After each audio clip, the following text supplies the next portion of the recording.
अब दुकान वाले को क्या मालूम कि हमारी दुकानिया में भगवाने घूम रहे हैं भिखमंगा बन के है। जज साहब जो वृंदावन वाले थे वो क्यों विरक्त हो गए।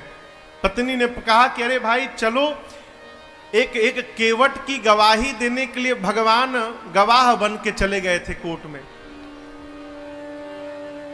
केवट ने सेठ का रुपया लौटा दिया था। रुपया लेने के बाद भी सेठ ने कोर्ट में केस कर दिया कि इस केवट ने मेरा पैसा नहीं लौटाया। जज साहब ने केवट से पूछा कि तुमने रुपया लौटाया तो वहां पर कौन था। केवट बोला 3 लोग थे। कौन?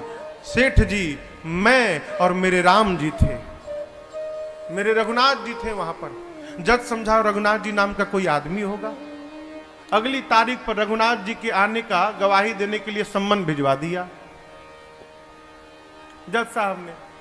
अब कोर्ट का संतरी पहुंचा गांव में, केवट जी गांव में, रघुनाथ जी कहां है, रघुनाथ जी कहां है। रघुनाथ जी हो तब न मिले। एक आदमी ने कहा देखो रघुनाथ नाम का आदमी तो नहीं है, रघुनाथ जी का मंदिर एक है जहां केवट रहता है। मंदिर के बाहर पुजारी जी बैठे थे। संतरी ने पूछा कि रघुनाथ यहीं रहता है क्या। पुजारी जी बोले हाँ भीतर रहते हैं। ये पकड़ो, उसके नाम का सम्मान है, इतने तारीख को गवाही देने पहुंचेगा कोर्ट में। अब पंडित जी सोचे जब भगवान गवाह बनने के लिए तैयारे हो गए हैं तो हम कौन होते हैं बीच में रोकने वाले। पंडित जी सम्मन ले लिए और ले जाकर ठाकुर जी के चरणों में रखकर बोले प्रभु आज तक आपके लिए मिठाई आया, आज तक आपके लिए आभूषण आए, आज तक आपके लिए वस्त्र आया, पहली बार प्रभु आपके नाम का कोर्ट से सम्मन आया है। और बहुत विश्वास करके उस केवट ने जज के सामने आपका नाम लिया होगा प्रभु, उसका विश्वास टूटने मत दीजिएगा।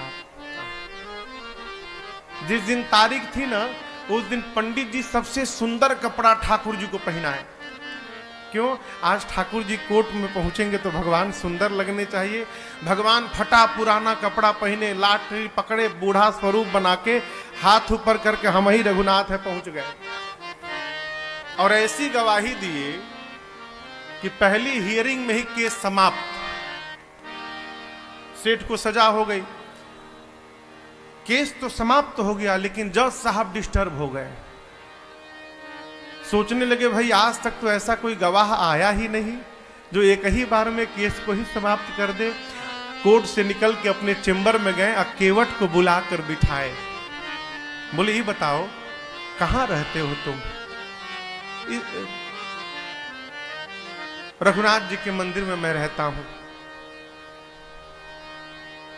तो जज साहब बोले कि जो रघुनाथ आए थे, बोले जी जी।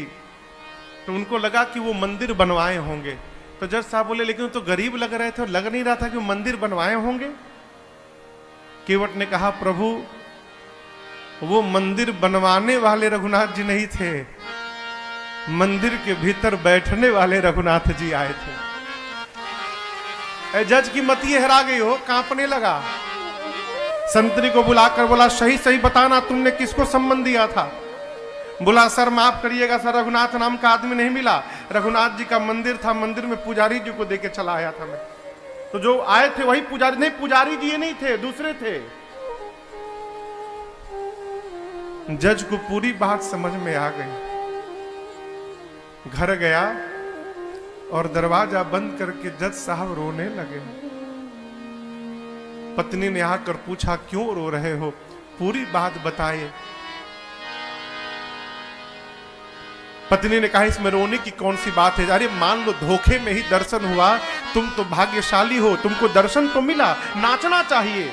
बोले इसलिए नहीं रो रहा हूं कि राम जी चले गए, इसलिए नहीं रो रहा हूं, मैं इसलिए रो रहा हूं अरे कुर्सी पे बना जज मैं बैठा रहा, जगदीश खड़े समझाते रहे। जिनकी अदालत में पूरी दुनिया जाकर खड़ी होती है, आज उनको मैंने अपनी अदालत में खड़ा कराया। ऐसा वैराग्य चढ़ा हो जज साहब को, उसी समय रिजाइन दिए। सब घर परिवार छोड़कर चले गए वृंदावन।